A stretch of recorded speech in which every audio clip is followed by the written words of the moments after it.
મિત્રો આજ તારીખ થઈ 27/5/2026 ને અત્યારે આપણે હળવદ શહેરના સરા રોડ ઉપર છીએ। આમ તો અહીંયા ઢવાણિયા દાદાનું જે મંદિર છે, આ મંદિર નજીક જે સરા રોડ ખોદી નાખવામાં આવ્યો છે, નવો ત્યાં રોડ બનાવવામાં આવી રહ્યો છે। નવા રોડની સાથે કહી રહ્યા છે વરસાદી પાણી માટે અત્યારે મોટી પાઇપલાઇન જે છે એ નાખવાની કામગીરી ચાલુ છે। આ પાઇપલાઇન નાખવાની કામગીરી ચાલુ છે એની સામે કોઈને વાંધો ન હોય, પરંતુ આમાં પાણી ભરાયેલું છે અને ભરાયેલા પાણીની અંદર જે છે એ આ લોકો પાલિકા તંત્ર જે છે એ પાઇપલાઇન નાખી રહ્યા છે। હમણાં અમને જાણકારી મળી 5-6 લાખ રૂપિયાનું બજેટ છે એ ફાળવવામાં આવ્યું છે અને આ પાઇપ જે છે એ આ નાખવામાં આવી રહી છે। તેની સાથે મહત્ત્વની વાત એ છે મિત્રો કે આવીને આવી પાઇપ અહીંયા બાજુમાં નાખેલી જ છે, પરંતુ કહી રહ્યા છે કે આ લોકેજ થઈ ગઈ છે, આમાં કચરોને આવી ગયું છે, એટલે હવે સાફ કરવાની જરૂર નથી, કારણ કે પૈસા અઢળક આવ્યા છે રાજ્ય સરકારમાંથી। તો પછી ક્યાંક તો પૈસાને વાપરવા પડશે, ક્યાંક તો થોડાક પૈસા ઘરે લઈ જવા પડશે, આવી સ્થિતિ છે। અને એટલા માટે થઈને જ મિત્રો આ જે જૂની પાઇપ નાખેલી છે, મતલબ આ જે ભૂંગરા નાખેલા છે એ ભૂંગરા રિપેરિંગ કરવાના બદલે અત્યારે નવા નાખી રહ્યા છે। અને નવા ભૂંગરા પણ આ તમે જુઓ છો કે આમાં પાણી ભરેલું છે, અડધા ભૂંગરા જે છે એ આમાં ડૂબી ગયા છે પાણીમાં। હવે પાણી ભરેલું છે અને પાણી વચ્ચે નવા ભૂંગરા અત્યારે નાખવાની જે કામગીરી છે આ સરા રોડ ઉપર અત્યારે ચાલુ છે। અને આ પણ બતાવો, આ તમે જુઓ કે અહીંયા આગળ જે છે એ અગાઉ આ ભૂંગરા નાખેલા જ છે, આ ભૂંગરા નાખેલા છે, અહીં રિપેરિંગ કરવાના બદલે અત્યારે એની બાજુમાં ખોદી રહ્યા છે અને નવા ભૂંગરા નાખે છે। આ ભૂંગરામાં કંઈ કદાચ હું એવું માનું છું કે વાંધો નહીં હોય, પરંતુ કહી રહ્યા છે કે આ ભૂંગરા જે છે એ લોકેજ થઈ ગયા છે, એટલે હવે ત્યાં આગળ જે છે એને રિપેરિંગ કંઈ કરવાના નથી અને નવા જે ભૂંગરા છે આ ભૂંગરા નાખી રહ્યા છે। અહીંયાથી કેટલાક ફૂટ હશે અંદાજે? હા, 80 મીટરના જે છે 80 મીટર આ જગ્યા છે, એમાં ભૂંગરા નાખી રહ્યા છે અને પાણી અંદર ભરેલું છે અને ભરાયેલા પાણીની વચ્ચે જે છે એ ભૂંગરા નાખવાની કામગીરી જે છે એ અત્યારે પાલિકા તંત્ર જે છે એ કરી રહ્યું છે।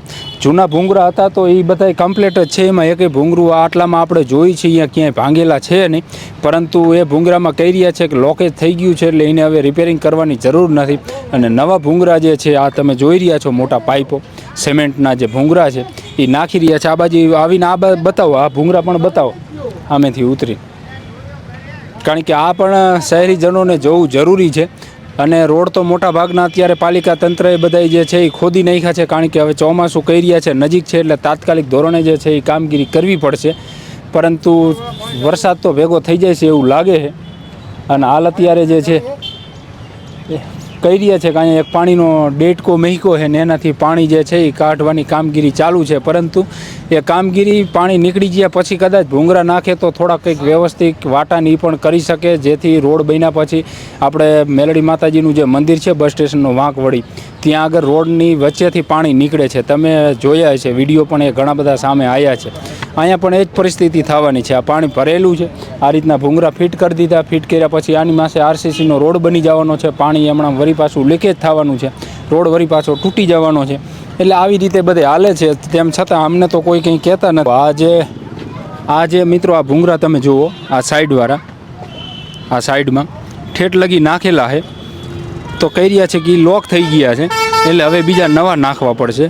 એટલે આવી રીતે બધું પાલિકામાં હાલે છે, આ પાલિકાને કોઈ કહેવાવાળું છે નહીં અને જે લોકો કહે ને કોઈ રીતે બેહરાવી દે છે, એટલે આ બધી પરિસ્થિતિ છે।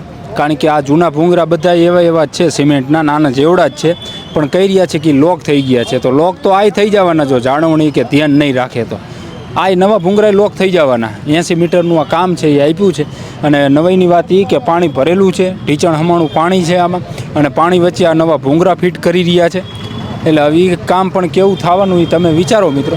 એટલે આ બધી પરિસ્થિતિ છે અને તેમ છતાં પણ આ લોકોને કોઈ કહેતું નથી અને નથી કહેતા, એટલે તો આ બધા જે પોતાની જાતને 30 માર્કા સમજી બેઠા છે અને એમને જે રીતે મજા આવે એ રીતે એ લોકો કામ કરી રહ્યા છે। અને આપણા જ પૈસા છે અને અહીંયા કરોડો વપરાય છે, લાખો રૂપિયા વપરાય છે, તો પછી થોડીક આપણી પણ જવાબદારી છે કે કામ વ્યવસ્થિત થવું જોઈએ। આ તો કોઈ કંઈ બોલતું નથી, વિવિધ સંસ્થાઓ છે તે આમની લાભીજીભી જે છે એ તરિયા ચાટવામાં વ્યસ્ત છે, આમની સામે કંઈ બોલતા નથી।